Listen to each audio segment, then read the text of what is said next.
म्हणजे ते आपलं ठेवायचं झाकून, दुसऱ्याचं बघायचं वाकून, या लेवलला आता ते आलेत. तुमच्याकडे काय चालू आहे ते एकदा बघा. मी परवा दिवशीच्या पत्रकार परिषदेत म्हटलं ना, या देशामध्ये कोणी राजकारणामध्ये सत्तेचा अमरपट्टा घेऊन आलेला नाहीये. सत्ता बदलत असतात, काळ ह्या सगळ्या गोष्टी बघत असतो. उद्या ज्या दिवशी हे बदलेल. तुम्ही टार्गेट आहात.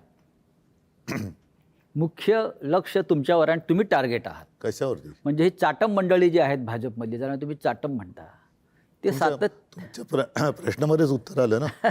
तर जसं कन्फ्यूज आणि करप्शनची युती म्हटलं आहे. नाही, करप्शन त्यांचं म्हणणं करणारे की अनेक वर्ष आपली सत्ता आहे. आणि त्याच्यामध्ये ते सहभागी होते. होय.